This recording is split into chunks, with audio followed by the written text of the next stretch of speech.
வணக்கம். இந்த வீடியோவில் வீக்லி CAD சேலஞ்ச் 4ஓட இந்த டிராயிங் எப்படி ட்ரா பண்ணுறது அப்படிங்கிறத தான் பார்க்க போகிறோம். இந்த டிராயிங்கை நம்ம வந்து Creo சாஃப்ட்வேர் யூஸ் பண்ணி க்ரியேட் பண்ண போகிறோம். ஸோ இந்த டிராயிங்கில் ஃபஸ்ட் நான் வந்து இந்த சர்க்கிள், அதுக்கப்புறம் இங்கே இருக்கக்கூடிய பெரிய சர்க்கிள், இந்த 2 ப்ரொஃபைல், அப்புறம் இந்த ப்ரொஃபைல், இது மட்டும் நான் ஃபஸ்ட்டு ட்ரா பண்ணிக்க போகிறேன்.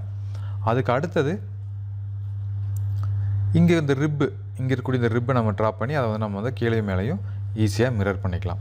ஸோ இந்த ஃபீச்சர், இந்த டிராயிங்கை பொறுத்த வரைக்கும் நம்ம யூஸ் பண்ணக்கூடிய ஃபீச்சர்ஸ் வெரி சிம்பிள். ஒரு எக்ஸ்ட்ரூட், அப்புறம் ஒரு ரிப்பு, அப்புறம் வந்துட்டு ஒரு மிரர், அப்புறம் இந்த ஹோல் க்ரியேட் பண்ணுறதுக்கு ஒரு எக்ஸ்ட்ரூடு கட். ஸோ மொத்தமே 4 ஃபீச்சர் யூஸ் பண்ணி நம்ம இந்த டிராயிங்கை ட்ரா பண்ணிடலாம். ஸோ வாங்க இந்த டிராயிங் எப்படி நம்ம Creo சாஃப்ட்வேரில் ட்ரா பண்ணுறது அப்படிங்கிறத பார்க்கலாம். இப்போ நான் வந்து Creo சாஃப்ட்வேர் ஓப்பன் பண்ணியிருக்கேன். ஃபஸ்ட்டு நியூ பார்ட் சூஸ் பண்ணிக்கிறேன். இது வந்து வீக்லி CAD சேலஞ்ச் 4. ஓகே, இதில் நம்ம வந்து யூனிட்ஸ் செலக்ட் பண்ணணும். நான் MMNS பார்ட் சாலிட் APS அப்படிங்கிறத நான் செலக்ட் பண்ணிக்கிறேன். APS means absolute system, REL means relative system. இப்போ நம்ம வந்து இந்த ஃப்ரண்ட் பிளேன் செலக்ட் பண்ணி நான் ஸ்கெட்ச் செலக்ட் பண்ணிக்கிறேன். ஸ்கெட்ச் வியூ, இதில் ஃபஸ்ட்டு சர்க்கிள், அதுக்குள்ளே இன்னொரு சர்க்கிள், அப்புறம் இங்கிருந்து 100 மில்லிமீட்டர் தள்ளி இன்னொரு சர்க்கிள், அதில் இன்னொரு சர்க்கிள். ஓகேங்களா? இதுக்கான டைமென்ஷன்ஸ் நம்ம அப்டேட் பண்ணலாம். இது எல்லா டைமென்ஷனையும் மொத்தமாக அப்டேட் பண்ணுறதுக்கு நீங்கள் எல்லாத்தையும் இப்படி மொத்தமாக செலக்ட் பண்ணிவிட்டு டாப்பில் பார்த்தீங்கன்னா மாடிஃபை டைமென்ஷன் அப்படின்னு ஒரு டேப் இருக்கும், ஒரு ஐக்கான் இருக்கும். இந்த மாடிஃபை அப்படிங்கிற ஐக்கானை கிளிக் பண்ணிங்க அப்படின்னா இந்த விண்டோ ஓப்பன் ஆகும். இந்த விண்டோவில் ரீஜென்ரேட் அப்படிங்கிறத அன்டிக் பண்ணி விட்டுருங்க. இல்லைனா ஒவ்வொரு வேல்யூ கொடுக்கும்போதும் ஆட்டோமேட்டிக்காக ரீஜென்ரேட் ஆகிட்டே இருக்கும். நம்ம டைமென்ஷனை வந்து அப்டேட் பண்ணலாம்.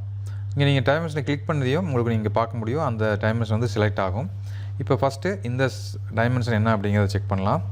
ஸோ அவுட்டர் சர்க்கிளோட ரேடியஸ் வந்து 35 கொடுத்துருக்காங்க, இன்னர் சர்க்கிள் வந்து 50. ஓகேங்களா?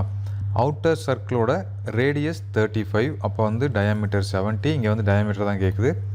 அதே மாதிரி இன்னர் சர்க்கிளோட டயாமீட்டர் 50. அடுத்தது இதோட அவுட்டர் சர்க்கிளோட டயாமீட்டர் 40, இன்னர் சர்க்கிளோட டயாமீட்டர் 20. இந்த டிஸ்டன்ஸ் 2 ஹோலுக்கும் உள்ள டிஸ்டன்ஸ் பார்த்திங்கன்னா 100. இதெல்லாம் நான் மொத்தமாக கொடுத்துட்டு ஓகே கொடுத்தீங்க அப்படின்னா உடனே உங்களுக்கு வந்து இது ரீஜென்ரேட் ஆகி அழகாக ஃபிட் ஆகிரும். அடுத்தது இதுக்கு ஒரு லைன் நம்ம ட்ரா பண்ணணும். நான் ஃபஸ்ட்டு சென்டர் லைன் போயிட்டு இங்கே ஒரு சென்டர் லைன் ட்ரா பண்ணிக்கிறேன். அடுத்தது இங்கே ஒரு சென்டர் லைன் ட்ரா பண்ணிக்கிறேன். இப்போ நான் ஜஸ்ட் லைன் போயிட்டு இங்கேருந்து இது வரைக்கும் ஒரு லைன், அதே மாதிரி இங்கேருந்து இது வரைக்கும் இன்னொரு லைன். இந்த லைன் பாருங்கள், எனக்கு ஹரிசாண்டலாக இல்லை, சம் ஆங்கிளாக இருக்குது. ஸோ நான் ஜஸ்ட் இந்த லைனை செலக்ட் பண்ணிவிட்டு கன்ஸ்ட்ரைனில் போயிட்டு ஹரிசாண்டல் அப்படிங்கிற கன்ஸ்ட்ரைனை செலக்ட் பண்ணேன் அப்படின்னா ஹரிசாண்டல் ஆயிரும். அடுத்தது இப்போது டிஸ்டன்ஸ் நம்ம கொடுக்கணும். ஸோ டைமென்ஷனில் போயிட்டு இந்த 2 லைனுக்குள்ள டிஸ்டன்ஸ், அதே மாதிரி நான் அன்டூ கொடுத்துட்டேன். இப்போ இது 2க்கு நடுவில் டிஸ்டன்ஸ் நம்ம ஃபஸ்ட்டு மார்க் பண்ணலாம். இந்த லைனுக்கும் இந்த லைனுக்குள்ள டிஸ்டன்ஸ்,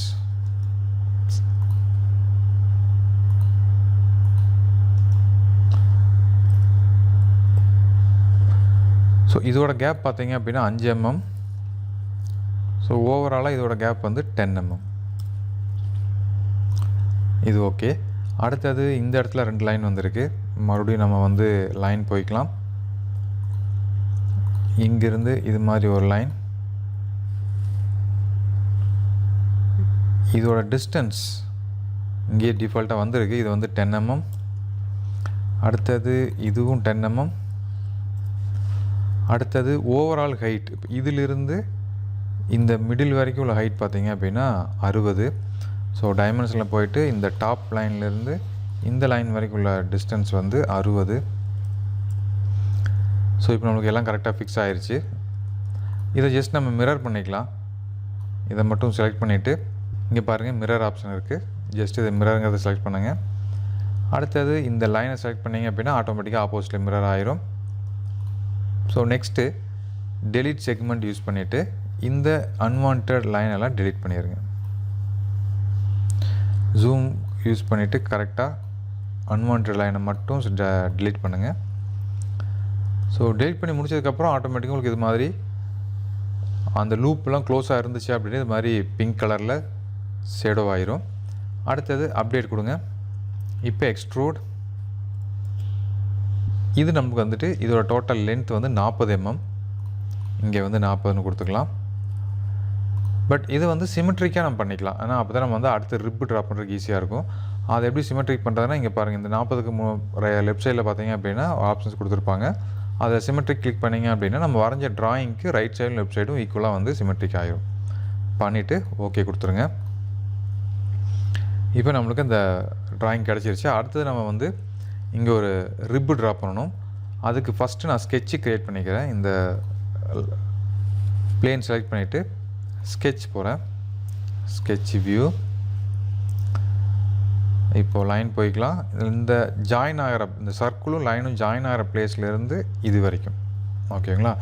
இதோட டிஸ்டன்ஸ் டைமென்ஷன் போயிட்டு இந்த லைன்லேருந்து இந்த லைன் வரைக்கும் உள்ள டிஸ்டன்ஸ் வந்து 40 mm. ஸோ 40 என்ட்ரி பண்ணிடுங்க. டிக் மார்க் கொடுத்துட்றேன்.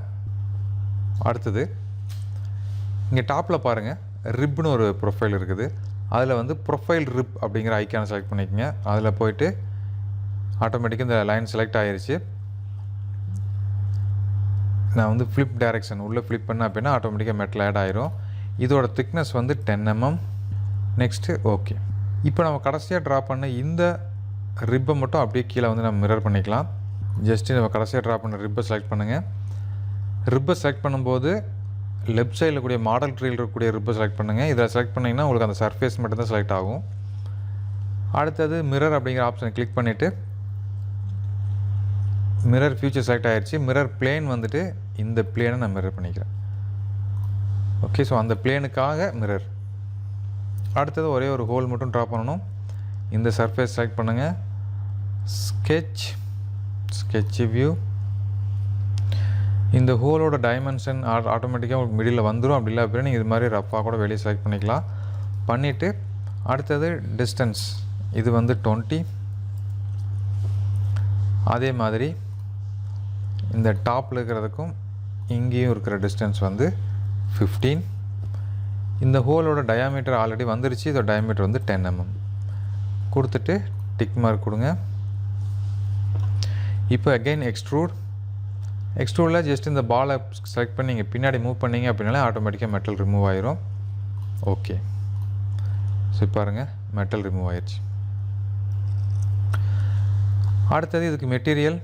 ஸோ இதுக்கு நான் மேலே இந்த பார்ட்டோட நேம் WCC4.prt இந்த இடத்துல நீங்கள் ரைட் கிளிக் பண்ணிங்க அப்படின்னா எடிட் மெட்டீரியல்ஸ் அப்படின்னு ஆப்ஷன் வரும். இந்த எடிட் மெட்டீரியல் செலக்ட் பண்ணிங்க அப்படின்னா டிஃபால்ட்டாக நம்ம க்ரையோவில் இருக்கிற மெட்டீரியல்ஸ் வரும். ஸ்டாண்டர்ட் மெட்டீரியல்ஸில் போயிட்டு நான் வந்து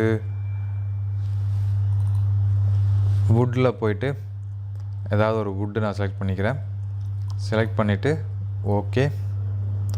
ஸோ இப்போ நம்மளுக்கு வந்து அந்த ப்ராப்பர்ட்டி சேஞ்ச் ஆகிருக்கும். அடுத்தது உங்களுக்கு கலர் கொடுக்கணும் அப்படின்னா நீங்கள் கலர் கொடுத்துக்கலாம். கொடுத்துட்டு இதையே சேவ் பண்ணிடுங்க. இப்போ நீங்கள் ஒர்க்கிங் டைரக்டரி செட் பண்ணியிருந்தீங்க அப்படின்னா ஆட்டோமேட்டிக்காக ஒர்க்கிங் டைரக்டரிக்கு போயிடும். அப்படி நீங்கள் ஒர்க்கிங் டைரக்டரி செட் பண்ணல அப்படின்னா எந்த இடத்துல நீங்கள் சேவ் பண்ணணுமோ அந்த இடத்துல நீங்கள் ஃபோல்டர் செலக்ட் பண்ணிவிட்டு ஓகே கொடுங்க. அங்கே போயிட்டு சேவ் ஆயிரும். சேவ் ஆனதுக்கப்புறம் மேலே நீங்கள் டாப்பில் பார்த்தீங்கன்னா தெரியும், இங்கே வந்து அந்த நேம் வந்து இங்கே ஆக்டிவில் இருக்கிறத நீங்கள் பார்க்க முடியும். ஓகேங்களா. அடுத்து நான் ஜஸ்ட் மறுபடியும் ஒரு நியூ செலக்ட் பண்ணுறேன். நியூவில் போயிட்டு ட்ராயிங் செலக்ட் பண்ணிக்கிறேன். ட்ராயிங்கில் இதே நேம் தான் நம்ம யூஸ் பண்ண போகிறோம். யூஸ் டிஃபால்ட் டெம்ப்ளேட் எடுத்து விட்டுட்டு WCC4 ஓகே. நான் வந்து ஒரு A4 ட்ராயிங் ஷீட் செலக்ட் பண்ணிக்கிறேன் அண்ட் ஓகே கொடுத்துட்றேன். இங்கே உள்ள வந்துருச்சு. இந்த ட்ராயிங் வெளியே உள்ளே போனதையும் நீங்கள் வந்துட்டு மாடல் நம்ம டிஃபால்ட்டாக இப்போ என்ன ஆக்டிவில் இருக்கோ அந்த மாடல் தான் இங்கே ஆட்டோமேட்டிக்காக ஜென்ரேட் ஆகிருக்கும். நீங்கள் அந்த மாடல் ஆக்டிவில் ஆயிருச்சா இல்லையான்னு நீங்கள் லெஃப்ட் சைடு மாடல் ட்ரீல பார்த்தீங்கன்னா தெரியும். நம்ம மாடல் இங்கே வந்துருச்சு. நான் இப்போ ஜென்ரேட் வியூ அப்படிங்கிறத செலக்ட் பண்ணிவிட்டு நோ கம்பைன்டு ஸ்டேட் அப்படிங்கிறத ஓகே கொடுத்துக்கிறேன். இப்போ நான் எங்கே கிளிக் பண்ணுறேனோ அந்த இடத்துல அந்த வியூ ஜென்ரேட் ஆயிரும். இப்போ இதில் வந்து நான் ஃப்ரண்ட் வியூ செலக்ட் பண்ணிக்கிறேன். செலக்ட் பண்ணிவிட்டு ஸோ நெக்ஸ்ட்டு வந்து ஸ்கேல் எப்படி இருக்கணும், டிஸ்பிளே வியூ டிஸ்பிளேயில் வந்து உங்களுக்கு எது மாதிரி ஒயர் ஃப்ரேமில் வேணுமா, ஹிடன் லைன்ஸாக வேணுமா அப்படிங்கிறத செலக்ட் பண்ணிவிட்டு நீங்கள் அப்ளை கொடுத்தீங்க அப்படின்னா இங்கே சேஞ்ச் ஆயிரும். அடுத்தது இதை ஜஸ்ட்டு செலக்ட் பண்ணிங்க அப்படின்னாலே உங்களுக்கு ஒரு quick access tool bar open ஆகும். அதில் வந்து ப்ரொஜெக்டட் வியூ அப்படின்னு ஒரு டேப் இருக்கும். அப்படி இல்லை அப்படின்னாலும் மேலே டாப்பில் வந்து ப்ரொஜெக்டட் வியூ அப்படின்னு ஒரு டேப் இருக்கும். நீங்கள் இது வேணும் செலக்ட் பண்ணிக்கலாம். நான் வந்து இதையே செலக்ட் பண்ணுறேன். செலக்ட் பண்ணிவிட்டு உங்களுக்கு அந்த எந்தெந்த வியூ வேணுமோ அந்த வியூ நம்ம வந்து இந்த இடத்துல ஈஸியாக கிளிக் பண்ணி ஜென்ரேட் பண்ணிக்கலாம். பட் இதில் வந்து ஐசோமெட்ரிக் வியூ வராது. ஐசோமெட்ரிக் வியூ வேணும் அப்படின்னா நீங்கள் மறுபடியும் வந்துட்டு இந்த ஜென்ரேட் வியூ அப்படிங்கிறத செலக்ட் பண்ணிவிட்டு உங்களுக்கு எந்த இடத்துல ஐசோமெட்ரிக் வேணுமோ அங்கே கிளிக் பண்ணிங்க அப்படின்னா அந்த வியூ வந்துடும். ஜஸ்ட் அப்ளை பண்ணி நீங்கள் க்ளோஸ் பண்ணிக்கலாம். மற்ற எல்லா ஆக்டிவிட்டீஸ் அதாவது பிளேன்ஸ் ஆக்டிவ் பிளேன்ஸ்லாம் நீங்கள் டீஆக்டிவேட் பண்ணிடுங்க. எனக்கு இது மட்டும் சாலிடாக இருக்கணும். மற்றெல்லாம் வந்து ஜஸ்ட்டு லைன் ஃபார்மேட்டில் இருந்தால் போதுமானது. அடுத்து டைமென்ஷன் இங்கே டாப்பில் பாருங்கள் அனடேஷன் அப்படின்னு ஒரு டேப் இருக்குது. அந்த டேப்பில் போனீங்க அப்படின்னா டைமென்ஷன் மார்க் பண்ணிக்கலாம். ஸோ உங்களுக்கு என்னென்ன டைமென்ஷன் வேணுமோ அந்த எல்லா டைமென்ஷன்லையும் நார்மலாக நம்ம எப்படி ஸ்கெட்சில் மார்க் பண்ணுவோமோ அதே மாதிரி இங்கேயும் நீங்கள் மார்க் பண்ணிக்கலாம்.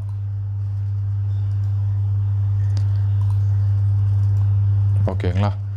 ஸோ மார்க் பண்ணிவிட்டு இதையும் நீங்கள் வந்து சேவ் கிளிக் பண்ணிவிட்டு சேவ் பண்ணிக்கலாம். உங்களுக்கு பிடிஎஃபாக வேணும் அப்படின்னா நீங்கள் வந்து ஃபைலில் போய் சேவ் ஆஸ் போனீங்க அப்படின்னா பிடிஎஃபாக மாற்றிக்க முடியும். இதிலே பாருங்களேன் எக்ஸ்ப்ளோர்னு ஆப்ஷன் கொடுத்துருக்காங்க. எக்ஸ்ப்ளோரில் போயிட்டு நீங்கள் நிறையா ஆப்ஷன்ஸ் இங்கே அவைலபிளாக இருக்குது. உங்களுக்கு என்ன ஆப்ஷன் உங்களுக்கு வேணுமோ அந்த ஆப்ஷன் நீங்கள் சூஸ் பண்ணிவிட்டு எக்ஸ்ப்ளோர்ட் அப்படிங்கிறத கிளிக் பண்ணிங்க அப்படின்னா எக்ஸ்ப்ளோர்ட் ஆயிரும். இங்கே பாருங்கள் நம்மளுக்கு அந்த ட்ராயிங் வந்துட்டு பிடிஎஃப் ஃபைலில் ஓப்பன் ஆயிடுச்சு. நம்ம மார்க் பண்ண டைமென்ஷன் மட்டும் வந்திருக்கு. நீங்கள் எல்லா டைமென்ஷனும் ப்ராப்பராக மார்க் பண்ணிக்கோங்க. மீண்டும் அடுத்த வீடியோவில் சந்திக்கலாம். நன்றி, வணக்கம்.